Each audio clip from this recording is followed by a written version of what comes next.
So this is what my hair looks like. Of course it was, there is somebody sawing outside my window right now. This is not gonna work. Let me move. So I didn't move because I like the light. Hopefully he don't come back on and start sawing again. Or I'll just hurry this part of the video up. So I was showing you what my hair looked like.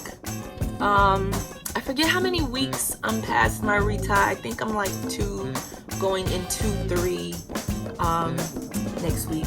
So this is what it looks like. But I'm coming because my kitchen needs some attention. Okay? So I'm going to show you what my kitchen looks like.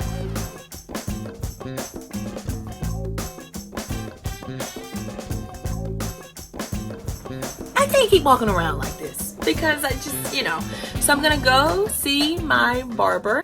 So I want to show really quickly a photo of something that I had before on my undercut.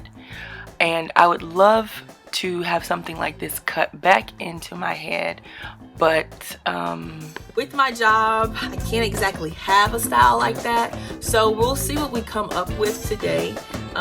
Plan to record the process of him cutting my hair in the back so you guys can actually see that, because I do have Microlocs with an undercut, which is not something that is the norm, but I know people have that, so I wanted to share that part of my hair journey with you guys as well.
So I am back from getting my hair cut in the back and just gonna show you all.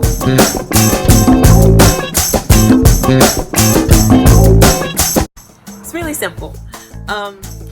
Right now I'm still on the fence on whether I'm going to grow this out to have it lock with the rest of my hair or keep it as an undercut. Right now I like it as an undercut. Definitely gonna like it once my locks get longer and it covers it. All right, until the next time, when I post my 2nd month update, I will talk with you guys then. I bet you wanna like me. I bet you wanna own me.